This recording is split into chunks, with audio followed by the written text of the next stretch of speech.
The house I grew up in was the only place that still held memories of my dad. He left it to me in his will, making sure I would always have a home. But when Mom remarried Gerald and his kids, Travis and Sophia moved in, everything changed. They slowly took over, pushing me further into the background of my own life. I never thought my own mother would choose them over me, throwing me out of my own house. What they did not realize was that I legally owned every square inch of that property. And I was about to remind them of that fact. If you are watching this right now, drop a comment letting me know where you are tuning in from, hit that like button and subscribe to hear how I took back what was rightfully mine from the people who betrayed me. My childhood was filled with happy memories in that modest 3-bedroom house on Maple Street. Dad worked 2 jobs to afford it, proud to provide us with a stable home in a good neighborhood with decent schools. It was not fancy, but it was ours, and Dad made sure every corner of it was filled with love. Mom and I would wait for him to come home, and we would have dinner together every night without fail. They were my role models for what a loving relationship should look like. Everything changed when I was 17. Dad started getting tired easily. Then came the unexplained weight loss, and finally the diagnosis that shattered our world's stage 4 pancreatic cancer. The doctors gave him 6 months, but he fought hard and survived for almost a year. During those final months, he made sure everything was in order. I remember sitting with him in the hospital as he finalized his will with his attorney. Hope, he said, his voice weak but determined, "I am leaving the house to you. Your mother will have the right to live there, but the property will be yours when you turn 18. Promise me you will take care of it." I promised through my tears.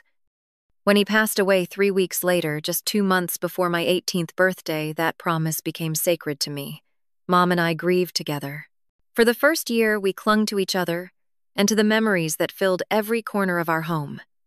I graduated high school and enrolled in the local community college, planning to transfer to a 4-year university eventually. I wanted to stay close to home to take care of Mom and honor Dad's memory by maintaining the house he worked so hard to provide. Then Gerald entered our lives. Mom met him at a fundraiser for the local hospital. He was charming, confident, and seemed genuinely interested in her stories about Dad. Within 2 months, he was a regular presence in our home, and I tried my best to be supportive. Mom deserved happiness after all she had been through. Gerald was a pharmaceutical sales representative with 2 teenage children from his previous marriage, Travis, who was 18, and Sophia, who was 16. The first time they visited our house, they were polite if a bit reserved. I showed them around, telling them about the neighborhood and trying to make them feel welcome. "This is a nice place," Gerald commented, running his hand along the kitchen counter Dad had installed himself. "Could use some updating, though. These cabinets are from the 90s. I felt a twinge of defensiveness, but brushed it off. Dad renovated the kitchen himself about 10 years ago. Well, no offense, but it shows. Gerald laughed. Mom laughed too, and something in her laugh sounded different, almost apologetic. Their courtship was brief. 6 months after they met, Gerald proposed and Mom accepted. They married in a small ceremony, nothing like the wedding photos of Mom and Dad that hung in our hallway. Gerald and his kids moved in the following weekend, and our house suddenly felt much smaller. The changes started subtly. Gerald suggested repainting the living room because the color Dad had chosen was depressing. Mom agreed without consulting me. Then came new furniture, with Dad's favorite recliner relegated to the garage. Family photos were rearranged, with more and more of Gerald and his kids appearing on the walls and shelves. I tried to adapt. I really did. I helped paint the living room, helped move furniture, smiled in family photos with my new siblings. But each change felt like erasing another piece of Dad, another memory being painted over. The first major conflict came when Travis decided my bedroom would make a better game room than his smaller one. "Hope is hardly ever home anyway," Travis argued at dinner one night. "He is always at school or work. It does not make sense for him to have the biggest bedroom." "That is true," Gerald nodded thoughtfully. "Plus, you will be moving out soon anyway, right? Hope College and all that." "I am going to community college," I reminded them. "And I work part-time. This is still my home." "Of course it is," honey, Mom said, but her eyes darted to Gerald. "But maybe we should think about what is fair for everyone." Fair? I could not believe what I was hearing. Dad left this house to me. My name is on the deed. Gerald's expression hardened slightly, but he forced a laugh. Technicalities. We are a family now. We share things. I kept my bedroom, but that conversation marked a turning point. It was the first time I realized that Gerald did not see this as my house. In his mind, he had acquired both a new wife and a new property. Financial issues began to surface soon after. I had a small college fund that Dad had set up enough to cover community college and maybe 2 years at state university if I was careful. Mom was the trustee until I turned 21. One day I overheard Gerald suggesting they borrow from it for some home improvements. "It is just sitting there," he said. "Hope can apply for scholarships or loans like everyone else. This is about investing in our family home." To my shock, Mom agreed. When I confronted her, she was defensive. "It is just a small amount, Hope. Gerald knows about investments. The money will grow back before you need it." But it did not end with a small amount.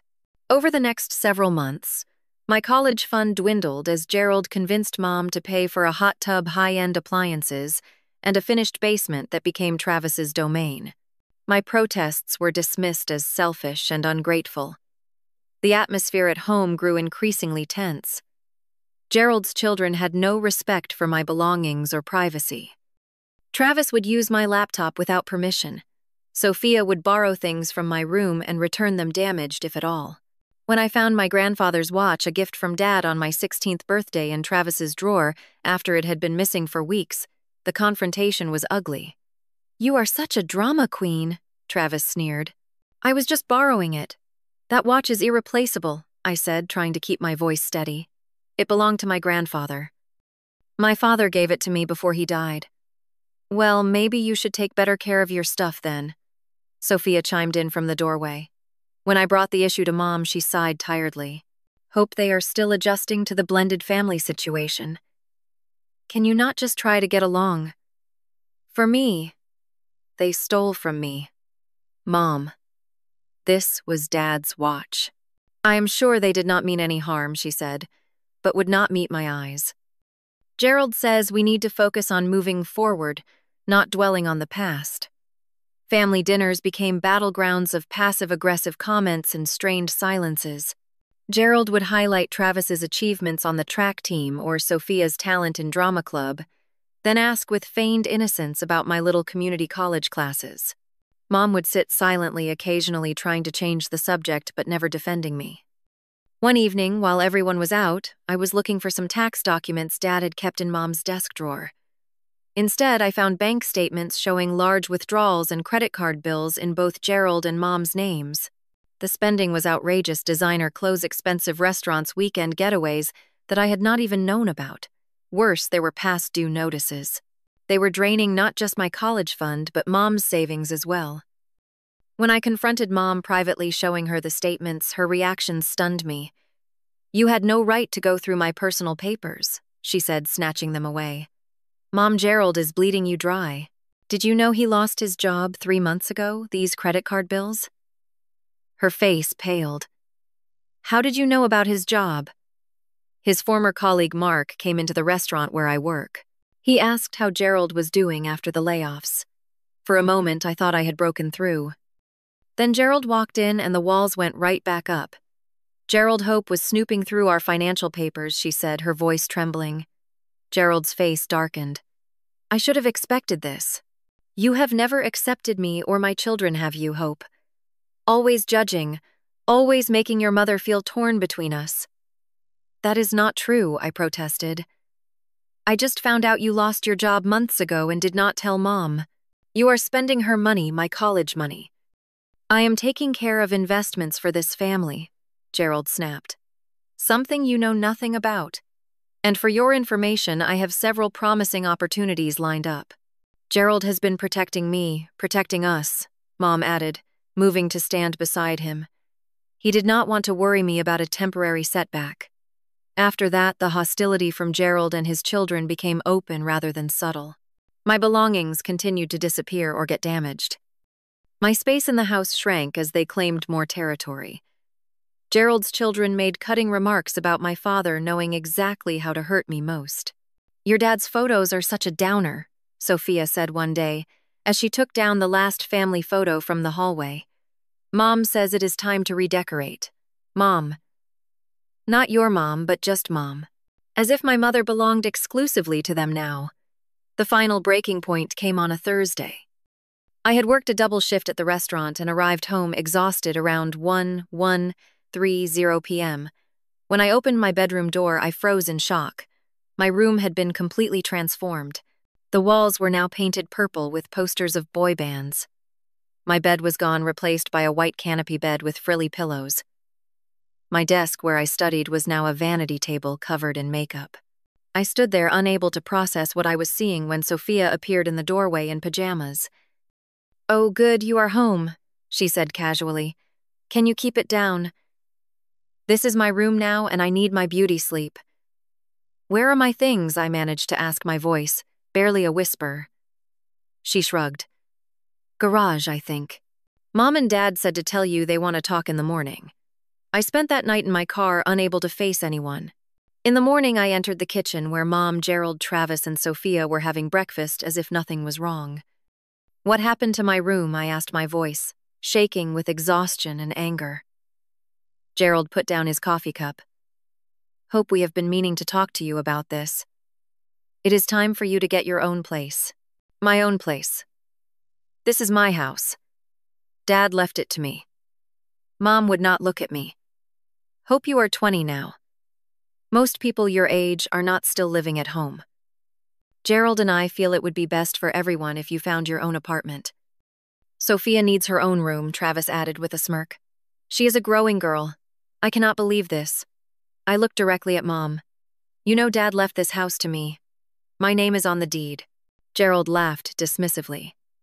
"That was just your father's way of making you feel secure. The house is in the family trust. Your mother controls it until you are 25.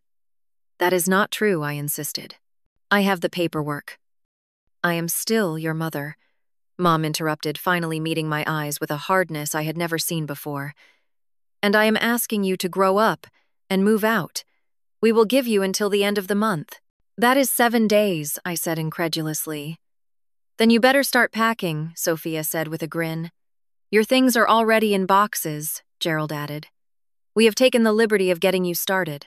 I looked at each of their faces, searching for any sign of remorse or understanding. There was none. In that moment, I realized that the family I knew was gone. My mother had chosen Gerald and his children over me, over the memory of my father, over everything we had built together. "Fine," I said quietly. "I will be out by the end of the week." As I turned to leave the kitchen, Gerald called after me. "And Hope, make sure you return your house key. We will be changing the locks anyway, but it is the principle of the thing." I had never felt so humiliated and betrayed in my entire life. As I carried my hastily packed boxes to my car under the curious eyes of neighbors, the full weight of what was happening crushed down on me. My mother had chosen her new husband and his children over me. She had thrown me out of the house my father had left specifically to me. My friend Anthony let me crash on his couch while I figured out my next move. His one-bedroom apartment was cramped, but he never complained even when my stay extended from days into weeks. "This is not right, man," he said one night as we sat eating takeout. "That house is legally yours. You should fight for it." How I asked, feeling defeated. "I cannot afford a lawyer. And she is still my mom." "A mom who kicked you out of your own house," Anthony reminded me. The practical realities of my situation quickly became overwhelming. I had to drop down to part-time at community college to pick up more shifts at the restaurant. Even then, I could barely afford the security deposit for the smallest studio apartment I could find. It was in a rundown building with unreliable heat and water that sometimes ran brown, but it was all I could afford. Depression hit me hard. I would lie awake at night, replaying every moment, wondering how my mother could have changed so completely. Had she ever really loved me? Had our family been as happy as I remembered, or had that been an illusion too? The worst part was the social humiliation. Gerald had connections in our small town, and was spinning the story that I had abandoned my mother, that I was an ungrateful son who refused to accept her new happiness. Some of my own relatives believed him. I received cold stares at the grocery store, former family friends crossing the street to avoid me. Sophia took particular pleasure in my downfall, posting photos of her newly decorated room, my former room, on social media, with captions like "upgrade complete" and "so much better now that certain people are gone." Each post felt like a fresh wound. Christmas was the lowest point. I worked a double shift at the restaurant to avoid sitting alone in my dismal apartment. When I got home exhausted, I made the mistake of checking social media. There they were, my mother, Gerald, Travis, and Sophia, posed in front of a lavishly decorated tree in my father's living room, opening expensive gifts. My mother was wearing a new necklace, laughing as Gerald kissed her cheek. I threw my phone across the room and finally broke down sobbing until I had no tears left. This was not how things were supposed to be. My father had wanted to protect me to ensure I always had a home. Now everything he had worked for was in the hands of a man who had manipulated his way into our lives and turned my own mother against me. The next morning, Anthony came by with coffee and bagels. He took one look at me and sat down. "Enough," he said firmly. "This ends now. Where is your dad's will? The deed to the house? Any paperwork he left you?" I pointed to a box I had not unpacked. Anthony dug through it until he found a folder with my father's careful handwriting labeled "Hope's House Documents." "You are going to take these to a lawyer," Anthony said. "Today." No arguments. Finding a lawyer I could afford seemed impossible until Anthony suggested the legal aid clinic at the local university. That was how I met Diana Franklin, a law professor who supervised student attorneys providing free legal services. She reviewed my documents with a growing look of outrage. "Your father did everything right," she said, holding up the deed with my name clearly listed. "This house is unquestionably yours. Your mother has a life estate, meaning she can live there during her lifetime, but she cannot sell it or transfer ownership. And she certainly cannot evict the legal owner." "But they changed the locks," I said. "They are acting like it is theirs." Diana's eyes narrowed. "Not for long. We are going to file for an unlawful eviction immediately. I will take this case personally." The process was not quick or easy. Gerald hired an expensive attorney who tried to claim there had been verbal modifications to the will, that my father had changed his mind before dying. They even tried to suggest I had agreed to sell my interest in the house to Gerald without any documentation to support this outrageous claim. Each legal filing felt like another betrayal. My mother submitted an affidavit claiming she misunderstood the will and thought the house would be hers to manage until I was older. Reading her signed statement, seeing her justify what they had done to me, broke something inside me that I fear may never fully heal. Throughout this period, Gerald escalated his intimidation tactics. He would drive slowly past my apartment park outside the restaurant where I worked, send threatening text messages from burner phones. My mother called once crying, begging me to drop the case for the sake of family peace. "Family peace," I repeated, hardly able to believe what I was hearing. "You threw me out of my own house. You chose them over me. You do not understand," she sobbed. "Gerald has been under so much financial pressure. We needed to refinance the house, but your name on the deed was preventing it." The truth finally emerged. Gerald was deeply in debt. His credit ruined from a previous bankruptcy I had not known about. He had seen my mother see our house as financial salvation, and she had been so desperate to keep him that she had been willing to sacrifice me. "I am sorry," she whispered. "We can work something out. You can come visit on weekends." "Visit?" I asked incredulously. "My own house," I hung up, hands shaking with anger and grief. The day of the final court hearing arrived 6 months after I had been evicted. I sat at one table with Diana, while Gerald, my mother, and their attorney sat at another. Gerald looked confident until Diana presented the clear chain of title, the original deed, and my father's explicit will.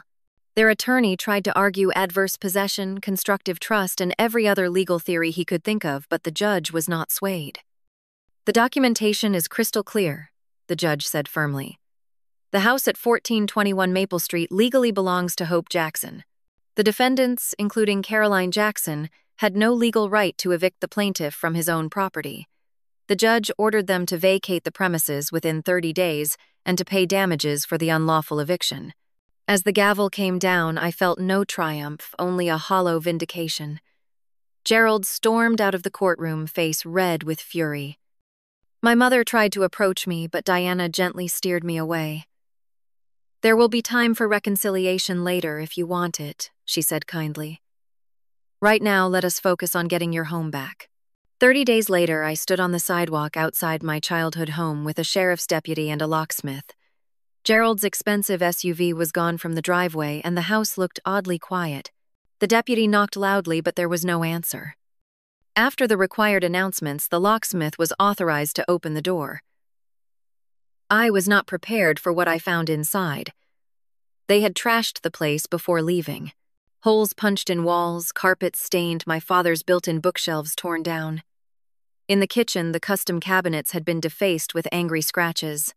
Someone, probably Travis or Sophia, had spray-painted "thief" on my bedroom wall. But the destruction was not the worst part. It was the emptiness. All the valuable items were gone. My mother's piano that had been a wedding gift from my father, the antique dining table that had been in our family for generations, even the copper weather vane my dad had lovingly restored. They had taken everything of value, leaving only broken furniture and garbage. In my parents' bedroom, I found my father's clothes dumped in the bathtub soaked with water. The photo albums from my childhood had been ripped apart, the pictures of my father torn out and destroyed. It was a level of vindictiveness that shocked me to my core. "Do you want to file additional charges for property damage?" the deputy asked, taking photos of the destruction. I looked around at the wreckage of my childhood home and felt an overwhelming wave of sadness. "No," I said quietly. "I just want to move forward." The next weeks were consumed with cleaning repairs and coming to terms with what had happened. Friends rallied around me, helping to repaint walls and replace damaged fixtures. Anthony organized a furniture drive among our extended social circle, resulting in enough donated pieces to make the house livable again. I slept on a borrowed air mattress in my bedroom for the first month, gradually reclaiming the space that had been taken from me. There were nights I would wake up disoriented, half expecting to see Sophia's decorations. Other nights I would lie awake, wondering where my mother was, if she was safe, if she missed me at all. 3 months after reclaiming my house, I received a letter from my mother. She was living in an apartment on the other side of town. Gerald had left her once. It became clear there would be no more money forthcoming. His children had returned to their mother in another state. She was alone and sorry. I read the letter multiple times but did not respond immediately. The wound was still too fresh, the betrayal too profound. Instead, I focused on rebuilding my life. I re-enrolled in community college full-time, using some of the court-awarded damages to pay for classes. I found a better job through one of Diana's contacts, one that allowed me time for studies while providing a steady income. Slowly, I transformed the house back into a home. Not the same home it had been when my father was alive, and not the twisted version Gerald had created, but something new, something mine. I painted the walls, colors I chose, arranged furniture to my liking, and began to create new memories to layer over the painful ones. 6 months after receiving her letter, I finally called my mother. Our first meeting was awkward and tearful at a neutral coffee shop halfway between our homes. She looked older, diminished somehow. "I do not expect you to forgive me," she said, her hands trembling around her cup. "What I did was unforgivable. Why, I asked the question that had tormented me for over a year. Why choose him over me? Over what Dad wanted?" She shook her head, tears spilling down her cheeks. "I was afraid of being alone. Gerald made me feel safe, needed. He was so convincing about everything, about how you needed to learn independence, about how we needed to use the house equity for investments. I let myself believe him because it was easier than standing up to him. I failed you, and I failed your father. It was not enough. Not nearly enough, but it was a start. We agreed to try counseling together to see if there was anything left of our relationship that could be salvaged. 2 years have passed since then. My mother and I now have a cautious relationship. She comes for dinner once a month, and we talk weekly. She has never asked to move back, in understanding that some boundaries cannot be uncrossed. The house is fully mine now, legally and emotionally. I finished my associate's degree and transferred to the state university to complete my bachelor's in business, just as my father had hoped I would. I have a part-time job at an accounting firm that has promised me a position after graduation. The most important lesson I learned through all of this was not about property rights or legal documents, though those certainly mattered. It was about standing up for myself and recognizing my own worth. My father left me the house because he wanted me to have security, but he also trusted me to protect what was mine. In finally doing so, I honored his memory more than any physical structure ever could. Family is not just about blood or legal ties. It is about respect, trust, and mutual support. My father understood that. My mother lost sight of it for a time but is trying to find her way back. As for me, I have created a new kind of family from the friends who stood by me and the chosen connections that proved stronger than some biological ones. If you have ever been betrayed by someone you trusted, know that the path to healing is not quick or straight. There will be days when the anger feels fresh, when the hurt comes rushing back. But there is strength in standing up for yourself and reclaiming what is yours, not just materially, but emotionally as well. That is the true ownership no one can take from you. What would you have done in my situation? Would you have given your mother another chance? Drop a comment below with your thoughts. If this story resonated with you, please give it a like and subscribe to hear more stories of overcoming betrayal and finding strength. Share this with someone who might need to be reminded that they deserve to stand up for themselves too. Thank you for listening to my journey, and remember that sometimes the family we choose is stronger than the one we are born into.